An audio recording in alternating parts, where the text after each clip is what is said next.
ఎన్నికల్లో ప్రజలకు ఇచ్చిన హామీలను కూటమి ప్రభుత్వం అమలు చేయడంలో పూర్తిగా విఫలమైందని పీసీసీ రాష్ట్ర మీడియా కోఆర్డినేటర్ తులసిరెడ్డి విమర్శించారు.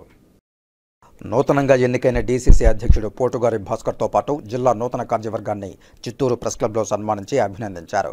అనంతరం ఏర్పాటు చేసిన మీడియా సమావేశంలో ఆయన మాట్లాడుతూ కూటమి ప్రభుత్వం అధికారంలోకి రావడానికి ఏవైతే కారణాలున్నాయో వాటిని అమలు చేయడంలో కూటమి ప్రభుత్వం చేతులెత్తేసిందన్నారు. కేవలం సూపర్ 6 పథకాల్లో సామాజిక పెన్షన్ పథకం మాత్రమే అమలు చేస్తున్నారని తెలిపారు. ప్రజలు ఎంతో నమ్మకంతో కూటమి ప్రభుత్వాన్ని అధికారంలోకి తీసుకువస్తే ఏమాత్రం కూడా పథకాలను అమలు పరచకుండా నిర్లక్ష్యం వహించడం బాధాకరమన్నారు. మిగిలిన 5 పథకాలను వెంటనే అమలు చేయాలని డిమాండ్ చేశారు.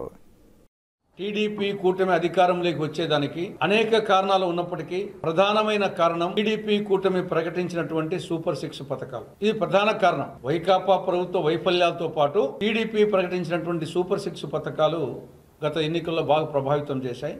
ఆ సూపర్ 6 పథకాల్లో ఇప్పటికీ ఒక్క పథకం మాత్రమే అమలవుతా ఉంది. సామాజిక పింఛన్ల పంపిణీ పథకం మాత్రమే అమలవుతోంది.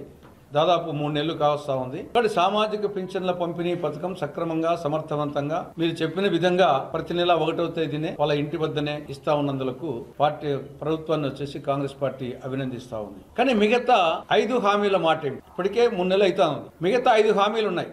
6లో 1 ఓకే, మిగతా 5 అమలు కాలేదు. కాబట్టి సూపర్ 6 పథకాల్లో ఒక్క హామీ మాత్రమే అమలైంది. మిగతా 5 హామీలు అమలు కాలేదు. ప్రజలు ఆ హామీల కోసం ఎదురు చూస్తున్నారు. కాబట్టి ఎప్పటి నుండి అమలు చేస్తారో స్పష్టత ఇవ్వాలని, వీలైనంత త్వరగా ఈ 5 పథకాలను కూడా అమలు చేయాలని కాంగ్రెస్ పార్టీ రాష్ట్ర ప్రభుత్వాన్ని డిమాండ్ చేస్తూ ఉంది.